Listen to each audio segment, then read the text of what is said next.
आप सभी को जय श्री श्याम। आज की वार्ता में हम बात करेंगे बाबा श्याम या फिर आपकी भाषा में कहें श्री खाटू श्याम जी के जीवन चरित्र के बारे में। उनके जन्म से लेकर वर्तमान तक की सारी बातें आपको बताने की कोशिश करेंगे। अब हम द्वापर युग की तरफ चलते हैं और पूरी कोशिश है कि आप सभी को इस भावपूर्ण यात्रा से वास्तविक यात्रा का ही आनंद मिले, फल प्राप्त हो।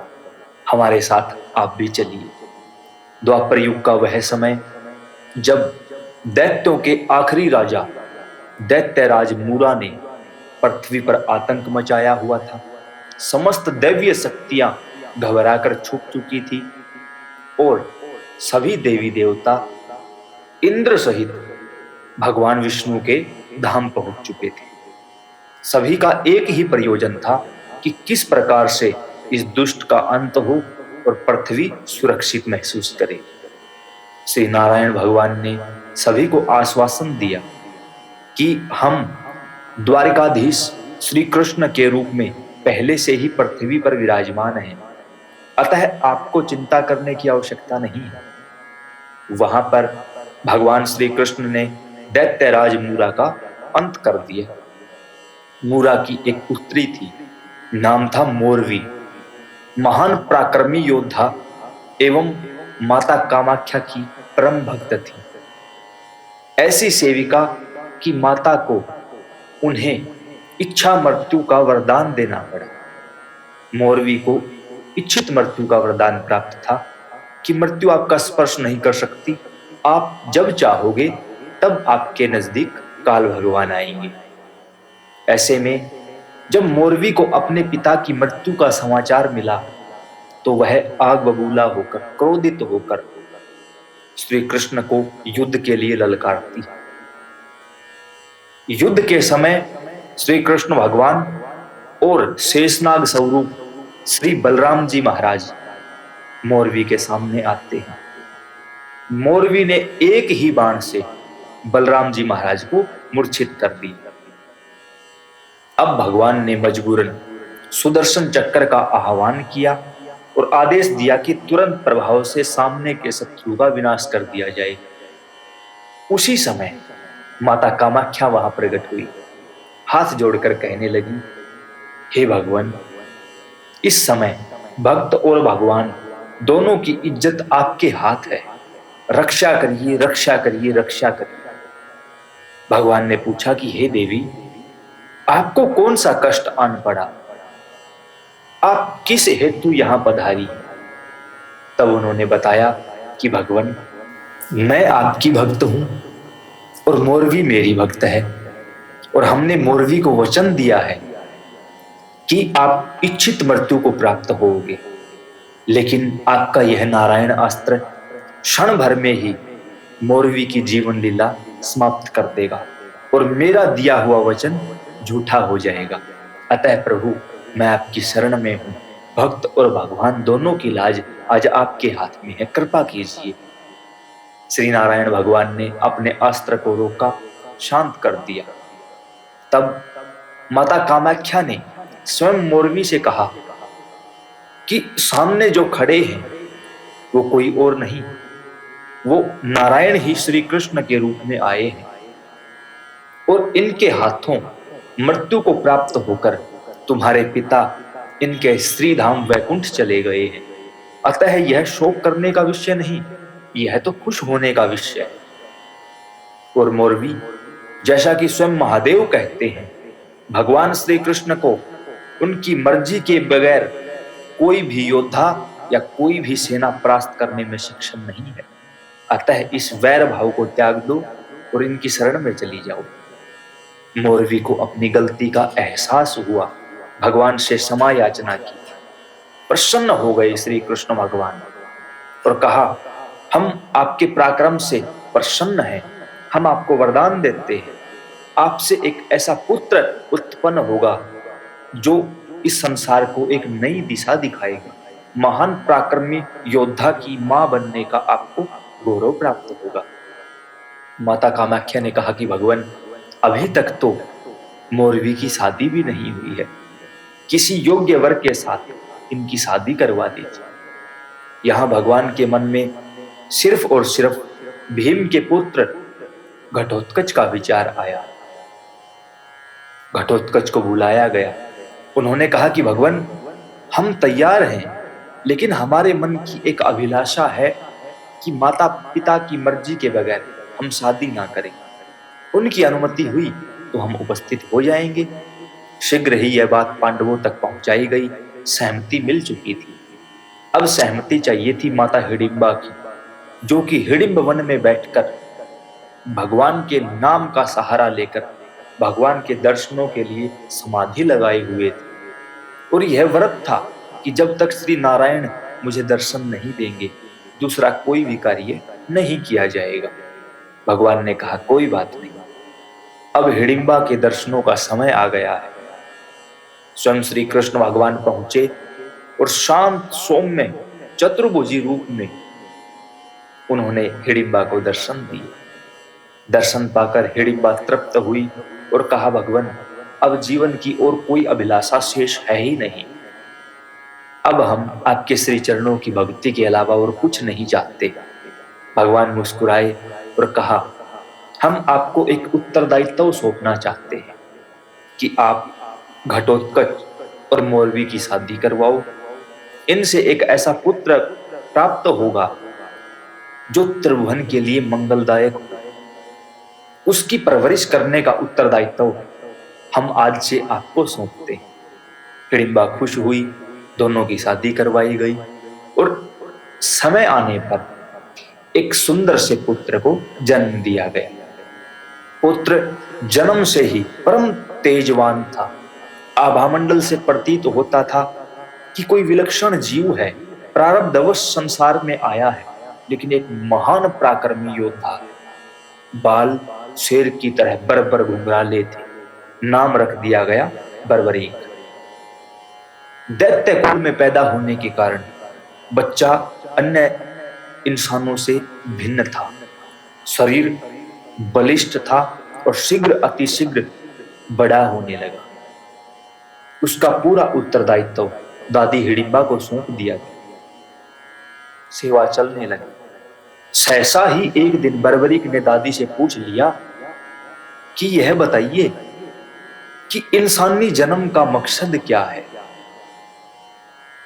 छोटे से बच्चे से ऐसा गंभीर सवाल सुनकर कुछ क्षण के लिए हिडिंबा भी आश्चर्यचकित रह गई कि इतनी छोटी सी उम्र में इतना गहन प्रश्न बच्चे ने किया है।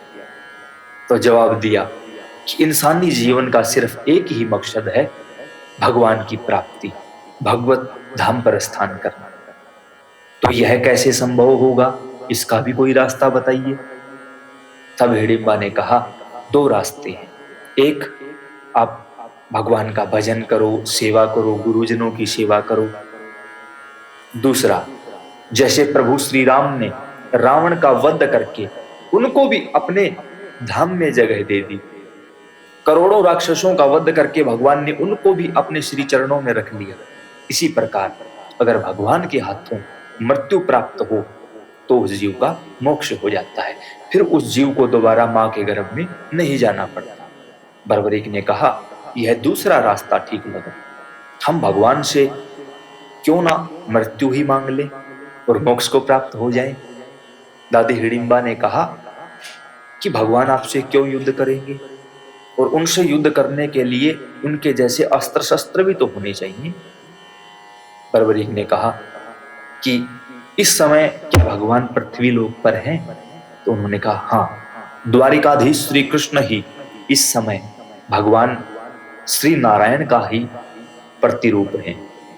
बर्बरीक ने कहा, ठीक है, हम तपस्या करेंगे, हजारों अस्त्र शस्त्र इकट्ठे करेंगे और फिर भगवान से युद्ध करके युद्ध में परास्त होकर मोक्ष गति को प्राप्त करेंगे। बर्बरीक तपस्या करने के लिए महिसागर संगम तीर्थ पर आए, जो कि वर्तमान के गुजरात में स्थित है। वहां पर देव ऋषि नारद जी द्वारा पहले से ही पवित्र शिवलिंग की स्थापना की जा चुकी थी। वह स्थान अपने आप में ही पवित्र एवं सिद्ध था।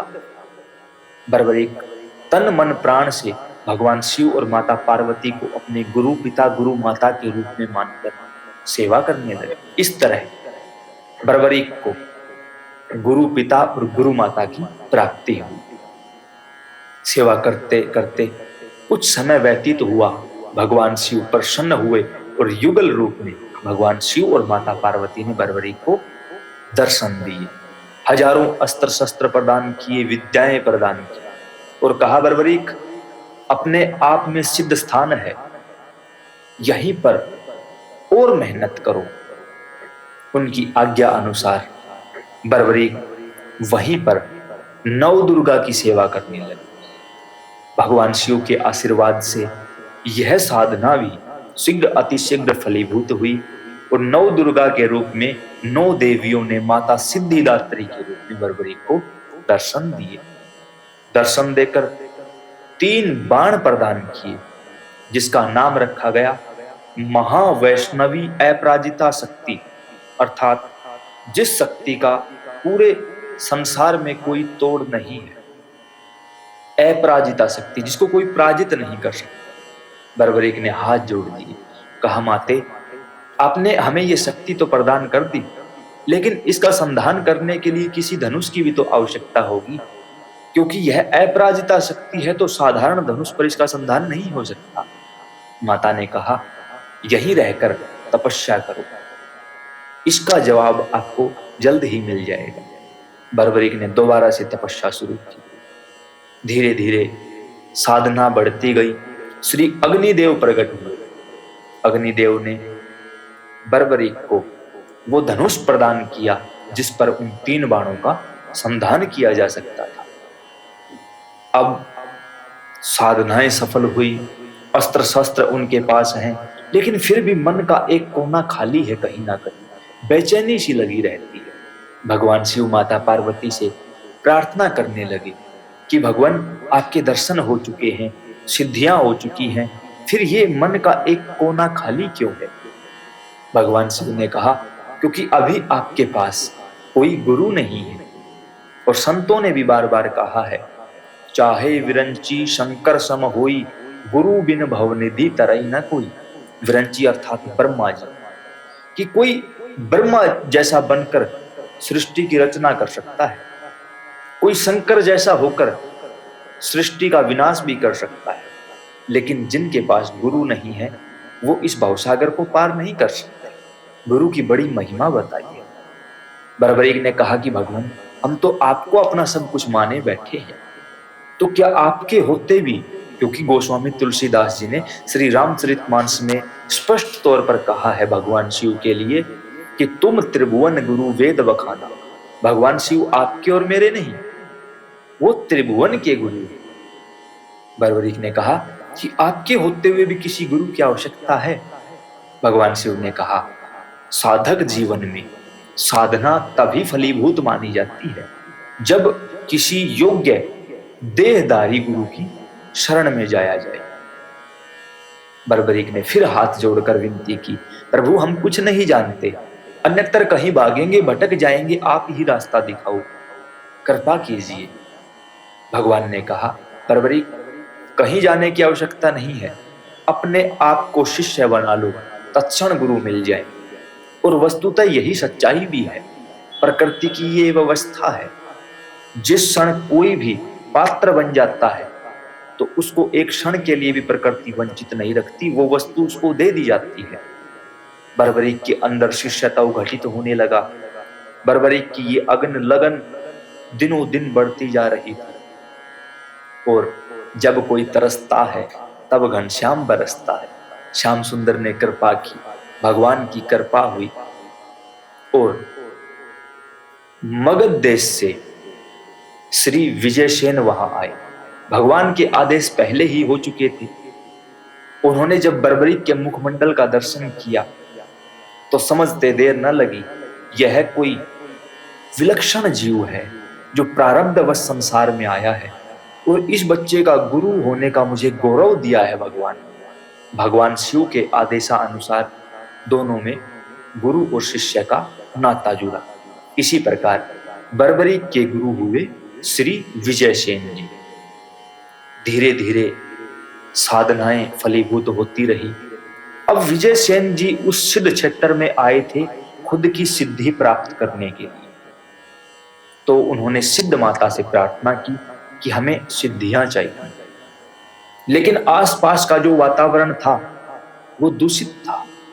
वहां करोड़ों राक्षस ऐसे थे जो यज्ञ आदि को खंडित कर देते थे, साधनाओं को सफल नहीं होने देते थे। ऐसे में माता ने आदेश दिया कि तुम बर्बरीक की सहायता लो।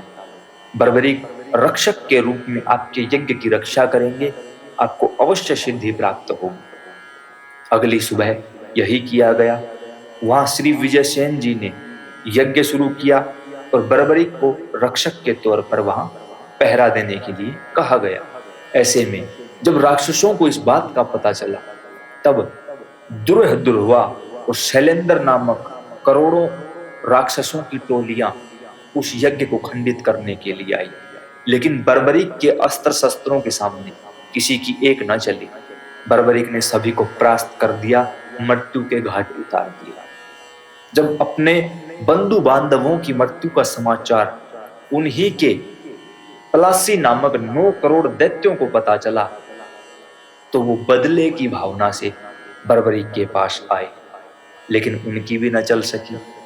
अब वो अपनी जान बचाने के लिए पाताल लोक के रास्ते नागलोक में चले गए, लेकिन बर्बरीक उनके पीछे वहां जाकर उन 9 करोड़ पलासी दैत्यों का अंत कर देते हैं।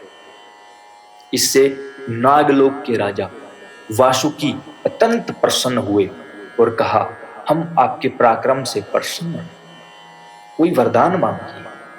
बर्बरीक ने हाथ जोड़कर कहा कि यदि आप प्रसन्न हैं तो मेरे गुरुदेव सिद्धि के लिए बैठे हुए हैं, आप उन्हें सिद्धि प्रदान कर दीजिए। वासुकी अत्यंत प्रसन्न हुए कि आपने अपने लिए ना मांगकर अपने गुरु के लिए मांगा है। हम वरदान देते हैं, जब तुम वहां पहुंचोगे तो उनको पहले से ही सिद्धि मिल चुकी होगी। उसी समय कुछ नाग कन्याएं वहां आई। बर्बरीक के पराक्रम को देखकर मोहित हो चुकी थी।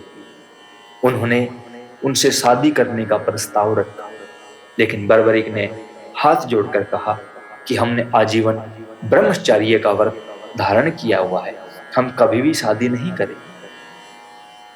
उन सभी को संतुष्ट करके बर्बरीक जब दोबारा अपने गुरु के पास पहुंचे तो गुरु ने उन्हें हृदय से लगा लिया और कहा, बर्बरीक, आज आपके कारण हमें सिद्धि प्राप्त हुई है और हम विजयसेन से सिद्ध विजयसेन बन चुके हैं।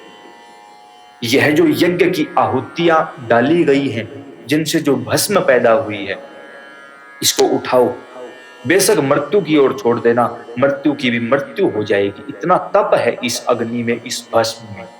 बर्बरीक ने हाथ जोड़ दिए, कहा, भगवान, आपके श्री चरणों की सेवा मिली हुई है, इससे ज्यादा कुछ नहीं चाहिए।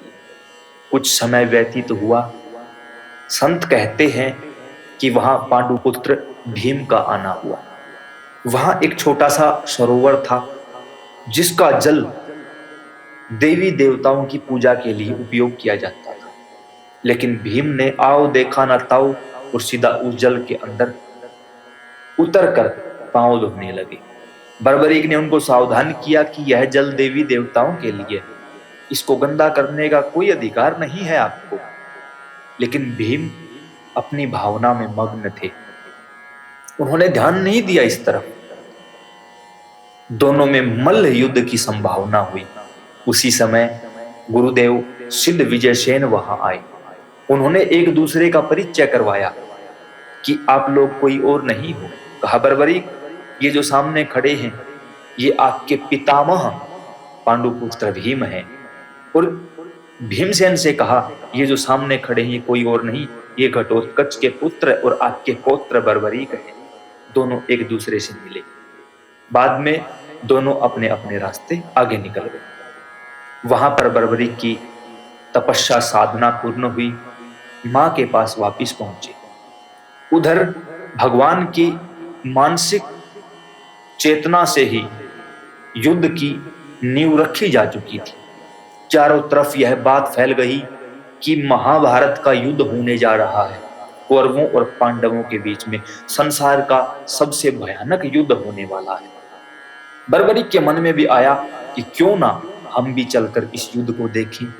माता मोरवी और दादी हिडिंबा से अनुमति मांगी तो मां ने पूछा कि वत्स, यदि युद्ध देखते देखते युद्ध करने की अभिलाषा जाग उठी तो किसकी तरफ से युद्ध करोगे? बर्बरीक ने हाथ जोड़ लिए, कहा मां, आप अनुमति दीजिए, जैसा आप कहोगे वैसा ही होगा। अब यहां माता मोरवी के मन में यह बात थी कि पांडव 5 हैं, कौरव 100 हैं और भगवान की सेना भी कौरवों की तरफ है, तो ऐसे में पांडवों का पलड़ा हल्का है। कहा पुत्र, तुम जो पक्ष हारने लगे उसका साथ देना, अर्थात हारे का सहारा बनना। कहा ठीक है। दूसरा वचन, कोई कुछ भी मांग ले इनकार मत करना। 2 वचन लिए माता मोरवी ने। बर्बरीक ने वचन दिए। नीले पर सवार होकर धनुष बाण उठाकर बर्बरीक युद्ध की ओर चल पड़े। चलते चलते एक स्थान पर पहुंचे जिसका नाम बीड़ अर्थात गहरा वन, इतना गहरा कि सूर्य की किरणें पृथ्वी तक ना पहुंच पाए। यह पवित्र स्थान आज वर्तमान में हरियाणा राज्य के हिसार जिले में बीड़ बरबरान नामक स्थान पर स्थित है। एक पीपल के पेड़ के नीचे बर्बरीक रुक गए। शाम हो चुकी थी, सूर्यास्त हो चुका था। बर्बरीक रुके। वह रात फाल्गुन मास के शुक्ल पक्ष की एकादशी की रात थी। बर्बरीक ने वहीं बैठकर भगवान का भजन किया। यहां पर भगवान श्री कृष्ण के गुप्तचर यह दृश्य देख रहे। उन्होंने यह बात श्री नारायण को बताई कि ऐसे ऐसे कोई परदेसी आया है, अनजान है, पहली बार उसको यहां देखा है। एक घोड़ा है, धनुष है, 3 बाण है और कुछ भी नहीं है। भगवान के मन में यह भाव आया कि जो भी है आया तो युद्ध के लिए है और आएगा तो यहीं से आएगा। चलो कल देखते हैं कौन है, कहां से आया है। अतः अगली सुबह भगवान एक गहरे पीपल के वृक्ष के नीचे ब्राह्मण का रूप बनाकर बैठ जाते। बर्बरीक का उसी रास्ते से जाना हुआ। जब बर्बरीक ने ब्राह्मण के मुखमंडल के दर्शन किए तो करोड़ों सूर्यों सा तेज चमक रहा। रुका नहीं गया बर्बरीक से। जाकर प्रणाम की। ब्राह्मण देवता ने पूछा, कौन हो, क्या नाम है, कहां से आए हो, कहां जा रहे हो? बर्बरीक ने कहा कि मैं मोरवी नंदन बर्बरीक हूं, युद्ध देखने की अभिलाषा से कुरुक्षेत्र की इस धरती पर आया हूं। यही सवाल ब्राह्मण ने पूछ लिया कि युद्ध देखने आए हो या युद्ध लड़ोगे भी? तो बर्बरीक ने एक टूक उत्तर दे दिया कि अगर जरूरत पड़ी तो हम अवश्य युद्ध करेंगे। यहां पर ब्राह्मण ने कहा, फिर आपकी सेना कहां है? बर्बरीक ने कहा कि ब्राह्मण देवता, हमें सेना की आवश्यकता नहीं है, यह जो 3 बाण है यही काफी है और इनमें से एक बाण ही युद्ध का निर्णय ही बदल देगा। ब्राह्मण देवता ने कहा कि क्या आपको पता है जो युद्ध अभी होने वाला है, होने जा रहा है, वहां भीष्म पितामह और गुरु द्रोण जैसे महान योद्धा हैं और वहां पर एक ऐसा योद्धा भी है जिसके धनुष की टंकार से स्वयं देवराज इंद्र का सिंहासन तक हिल जाता है और दुनिया उन्हें सूर्यपुत्र कर्ण के नाम से जानती है। कि हाँ ब्राह्मण देवता, हमें ज्ञात है वहां एक से एक महान योद्धा है, तो तुम तो अभी बच्चे हो, तुम कैसे उनसे मुकाबला कर पाओगे? कहा ब्राह्मण देवता, आप चिंता मत करिए, हमने जो कहा वो एक एक शब्द सत्य है। ब्राह्मण ने कहा कि करनी और कथनी में फर्क होता है, आपने हमें बोलकर बताया है, हम चमत्कार देखने के लिए व्याकुल हैं, कुछ करके दिखाओ तो माने। बर्बरीक ने कहा ठीक है, अगर आप परीक्षा लेना चाहते हैं तो अवश्य लीजिए। ब्राह्मण ने चारों तरफ नजर दौड़ाई। जिस पेड़ के नीचे बैठे थे पूछ लिया बर्बरीक से कि बर्बरीक कितने पत्ते हैं? बर्बरीक ने कहा कि भगवान ये तो अनगिनत पत्ते हैं, इनको तो गिना नहीं जा सकता। ब्राह्मण ने कहा ठीक उसी प्रकार महाभारत युद्ध में हिस्सा लेने वाले योद्धाओं की गिनती नहीं हो सकती। हाँ बिल्कुल, तो अगर आप एक ही बाण से इन सभी पत्तों को निशाना बना दो तो हम मान जाएंगे जो तुम कह रहे हो वो सत्य है। बर्बरीक ने कहा जैसी आपकी इच्छा, और बाण का संधान किया। उसी दौरान नारायण ने एक पत्ता अपने दाहिने पांव के नीचे दबाया और एक अपने हाथ में दबा लिया। क्षण भर में उस एक बाण ने सभी पत्तों के अंदर निशान बना दिया, छेद कर दिया और वापिस तुणीर में पहुंच गया। अब भगवान ने हाथ खोलकर देखा, उस पत्ते में भी छेद था। पांव हटाया, उसमें भी छेद था। यहां भगवान के मन में एक बात तो निश्चित हो चुकी थी कि यह अकेला योद्धा पूरे युद्ध का निर्णय कर सकता है, और अगर इस दौरान कोई योद्धा चतुराई या चालाकी से छिपने का या बचने का या भागने का प्रयास भी करेगा तो भी उसको जाने नहीं देगा। पूछ लिया सहसा ही ब्राह्मण ने कि किस ओर से युद्ध करोगे। बर्बरीक ने कहा कि जो पक्ष हारेगा मैं उस तरफ से युद्ध करूंगा, क्योंकि मैंने अपनी माता को वचन दिया है मैं हारे का सहारा बनूंगा। यहां भगवान के लिए चिंता उपस्थित हुई। भगवान के सामने यहां दो बातें उपस्थित हुई।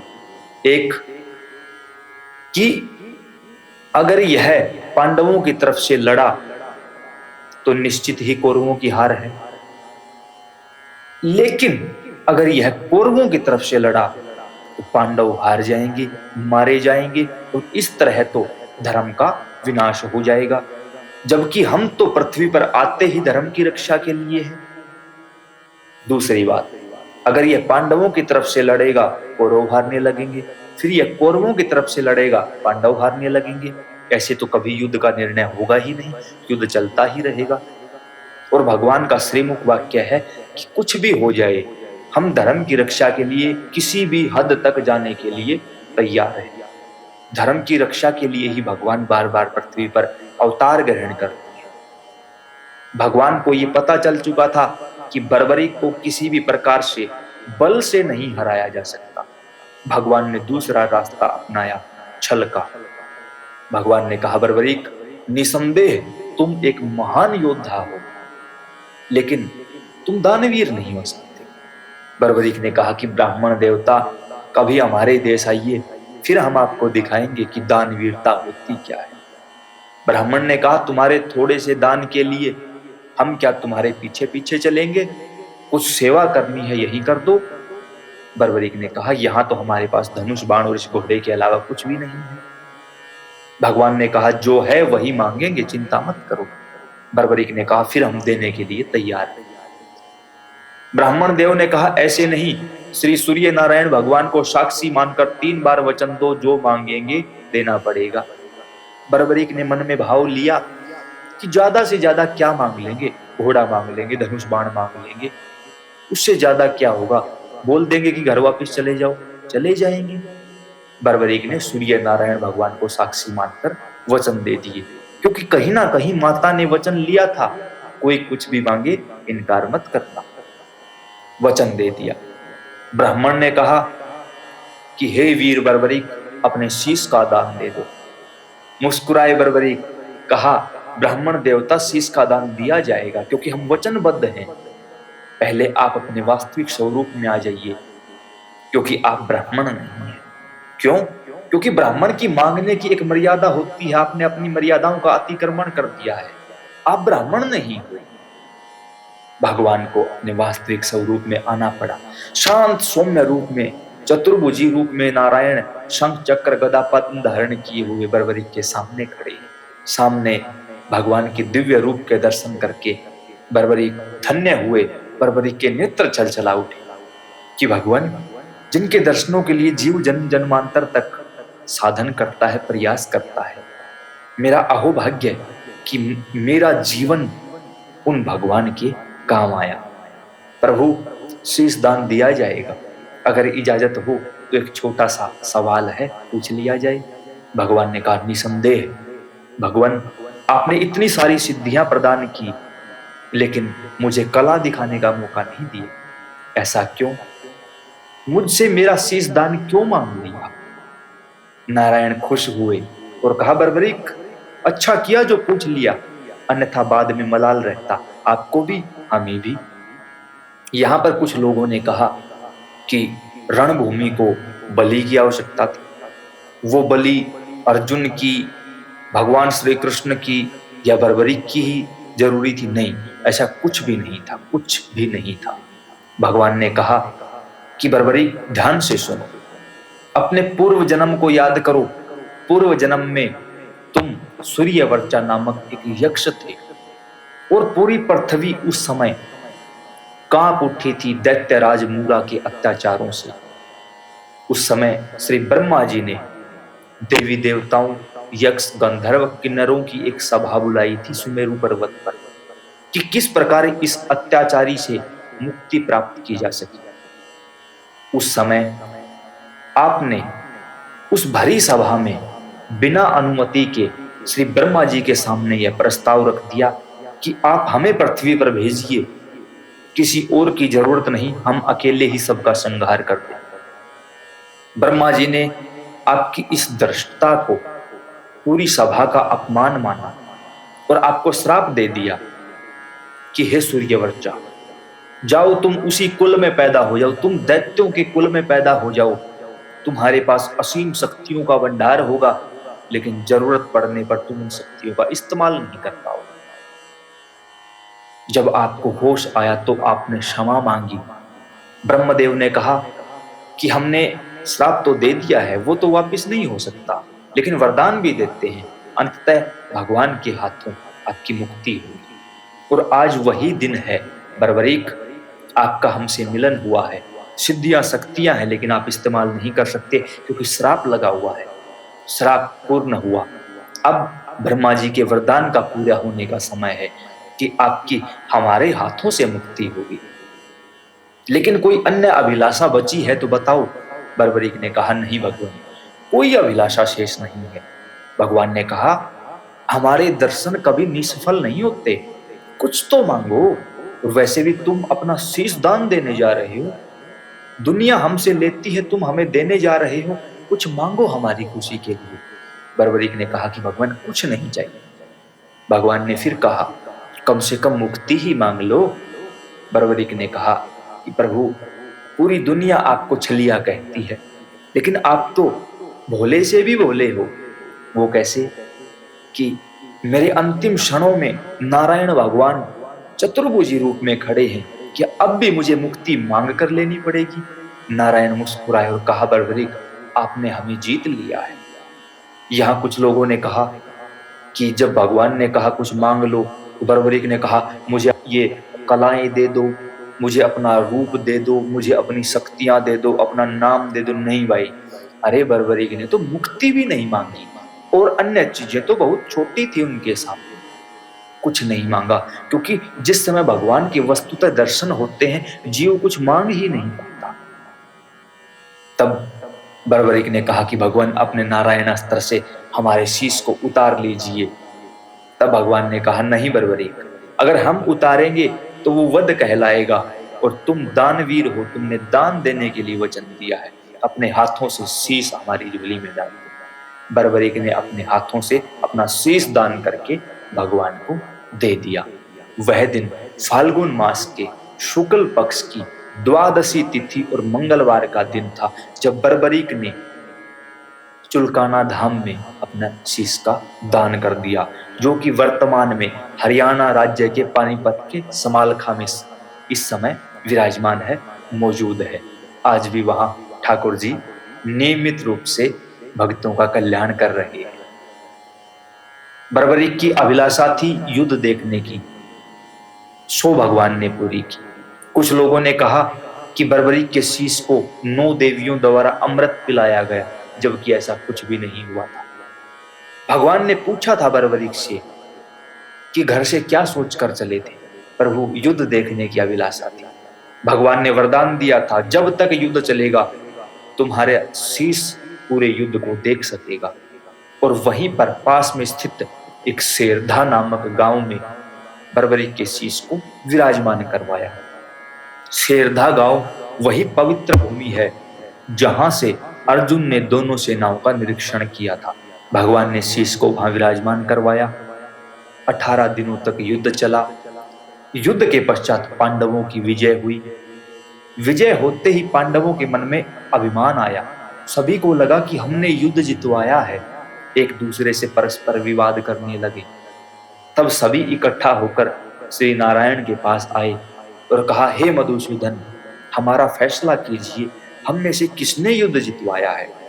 नारायण हल्के से मुस्कुराए और कहा, हम तो आपके सारथी के स्थान पर बैठे थे, हमें क्या पता किसने युद्ध जितवाया है, तो अब इसका निर्णय कौन करे। तब श्याम सुंदर ने कहा कि एक है जिसने पूरा युद्ध देखा है, चलो उसके पास चलते हैं, हो सकता है उसने कुछ देखा हो। उनके पास जाते हैं। वहां जाने के बाद भगवान ने बर्बरीक से कहा, ये पांचों आपके पितामह हैं। बर्बरीक सिर्फ भीम को जानते थे और किसी को नहीं जानते थे। अब यहाँ पहली बार बर्बरीक और पांडवों का आमना सामना हुआ। तब महाराज युधिष्ठिर ने कहा कि बर्बरीक, बताओ किस प्रकार मेरी सत्य निष्ठा ने युद्ध जितवाया है। बर्बरीक मुस्कुराए और कहा, जो हमने देखा वो हम आपके सामने कहने जा रहे हैं। अगर आपकी सत्य निष्ठा इतनी मजबूत थी तो आपने तो अपने ही गुरु से द्रोह किया है, गुरुद्रोही हैं आप। आपने अपने ही गुरु को झूठ बोला है कि अश्वत्थामा मारा गया। महाराज की गर्दन नीची हो चुकी थी। कहा, हे भीमसेन, आप कह रहे हो आपके बाहुबल और गदा विद्या ने युद्ध जितवाया है। उस समय कहाँ गया था आपका बल, जिस समय भरी सभा में द्रौपदी का अपमान हुआ। उस समय कहा गया था आपका बल, जब आपने युद्ध के नियमों के खिलाफ जाकर दुर्योधन की जंघा पर प्रहार करके उसका प्राणांत कर दिया था। बारी आई अर्जुन की, अपने आप को आप धनुर्धर मानते हो। उस समय कहाँ था आपका ज्ञान, जिस समय आपने शिखंडी को सामने रख के पितामह भीष्म पर बाणों की वर्षा करवा दी। उस समय कहाँ थी आपकी विद्या, जिस समय आपने निहत्थे कर्ण पर वार करके उसको मृत्यु के घाट उतार दिया। नकुल सहदेव से कहा, उस समय आप कहाँ थे जब अभिमन्यु मारा गया। उस समय आप कहाँ थे जब कर्ण ने आप दोनों को 2 बार नया जीवन दान दिया। सभी के सभी मौन हो गए। तब महाराज युधिष्ठिर ने पूछा, तो फिर युद्ध किसने जितवाया। मुस्कुराए बर्बरीक और कहा, संपूर्ण युद्ध भूमि में मरने वाले भी श्याम थे, मारने वाले भी श्याम थे, और स्वयं माता महाकाली चंडी का रूप लेकर दुष्टों का रक्तपान कर रही थी। तुम लोग तो केवल माध्यम मात्र थे जो नचाए जा रहे थे, इससे ज्यादा औकात नहीं थी तुम लोगों। बर्बरीक के मुख से 2 बार श्याम नाम प्रकट हुआ।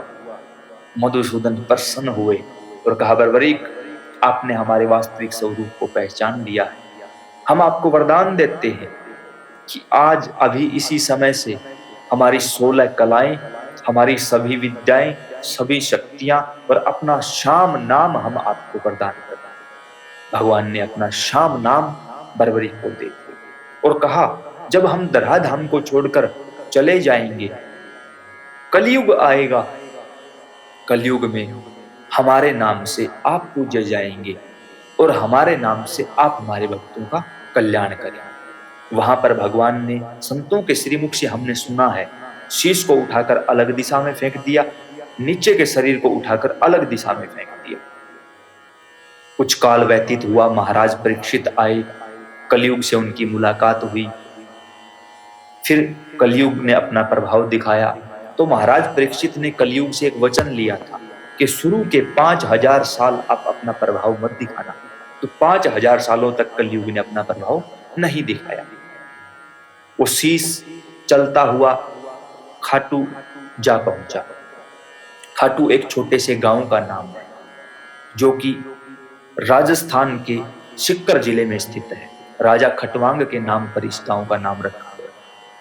वहां उस समय एक चरवाहा गैया चराने जाता था। वहां उन सभी गायों में से एक राधा नाम की गाय उन सबसे अलग रहती थी।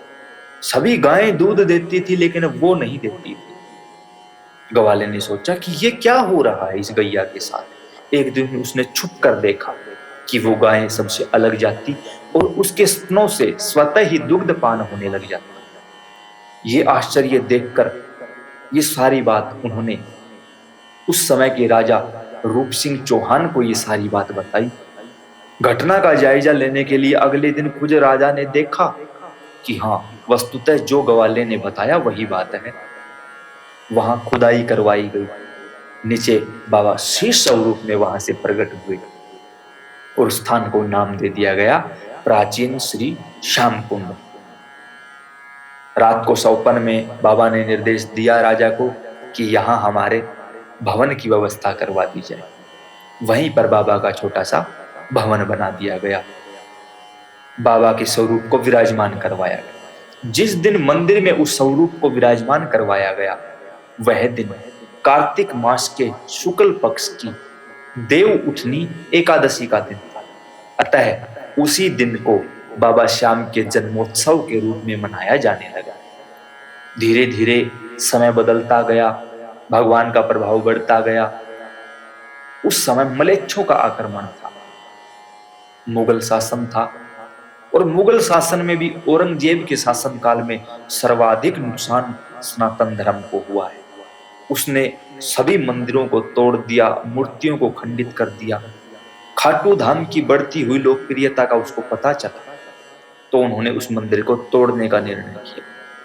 पहले ही खबर पाकर वहां से बाबा के शीश रूपी प्रतिमा को हटा दिया गया और औरंगजेब ने उस मंदिर को तोड़वा दिया। कुछ समय के लिए बाबा के शीश को पास में ही स्थित श्री रिंगस धाम में मौजूद रखा गया। कुछ समय बीत जाने के बाद सन 1720 में दोबारा से खाटू धाम का नव निर्माण करवाया गया, श्याम कुंड से 150 मीटर की दूरी पर। उस समय के राजा श्री अभय सिंह चौहान की अध्यक्षता में दोबारा मंदिर का निर्माण हुआ, बाबा को विराजमान करवाया गया और वह सेवा श्यामलीन भक्त शिरोमणि महंत श्री आलू सिंह जी महाराज को दी गई, जो कि आज भी हम सब के बीच में सूक्ष्म चेतना के रूप में मौजूद हैं, भक्तों का कल्याण करने के लिए ही अवतरित हुए। बाबा के दरबार के पास ही आप लोगों ने देखा होगा श्याम बगीची है, जहां श्री आलू सिंह जी महाराज आज भी भक्तों का कल्याण कर रहे हैं। उनकी प्रतिमा को देखकर ऐसा लगता है कि वो वास्तविक जीवंत रूप में यहीं बैठे हैं। उनके गुरु हुए हैं श्री श्याम बहादुर सिंह जी रेवाड़ी, ठाकुर जी के अनन्य दास, श्री चरणों के दास। धीरे धीरे मंदिर का विस्तार होने लगा, श्रद्धालुओं की संख्या बढ़ने लगी और आज लाखों नहीं करोड़ों दिलों तक मेरे श्याम सुंदर ने अपनी जगह बना ली। संपूर्ण भारतवर्ष ही नहीं, पूरे विश्व में सनातन धर्म के साथ साथ बाबा श्याम का भी प्रचार प्रसार हुआ और बाबा श्याम घरों तक ही नहीं, एक एक प्रेमी के हृदय में निवास करने लगे। प्रेमियों को दरबार बुलाने लगे, भक्तों के कष्ट काटने लगे और मां को दिए गए 2 वचन सत्य होने लगे। एक, हारे का सहारा बनूंगा, दूसरा, किसी ने कुछ मांग लिया इनकार नहीं करूंगा। दोनों वचन सत्य होने लगे, चमत्कार होने लगा और चमत्कार को ही नमस्कार है। पूरी दुनिया बाबा के दरबार में जाने लगी। देखते ही देखते धीरे धीरे आज लगभग हर जगह पर बाबा श्याम के अनेकों मंदिर बनाए जा चुके हैं, जहां हर रोज लाखों लाखों प्रेमी बाबा के दर्शन करते हैं। आप भी एक बार जीवन के इस शेड्यूल से थोड़ा सा समय निकालिए, बाबा के दर्शनों के लिए जाइए। लेकिन वस्तुतः जो हार कर जाता है तब वो हारे के सहारे बनते हैं। ये नहीं कि हम अंदर से कुछ और है, बाहर से कुछ और दिखावा करें तो वो नहीं सुनते किसी की भी। जब कोई वस्तुतः जैसा है वैसा ही बाबा के सामने पेश हो जाता है, मेरे श्याम सुंदर कृपा करते हैं और उस जीव को अंगीकार कर लेते हैं और ऐसी जीत दिलवाते हैं, दोबारा ब्रह्मांड की कोई शक्ति उस जीव को हरा नहीं सकती जिसकी जीत मेरे श्याम ने सुनिश्चित कर दी। तो आज की यह पवित्र वार्ता भगवान शिव माता पार्वती के श्री चरणों में समर्पित करते हुए आप सभी भगवत पार्षदों को प्रणाम करते हुए आपसे विदा लेते हैं। जय सिया राम।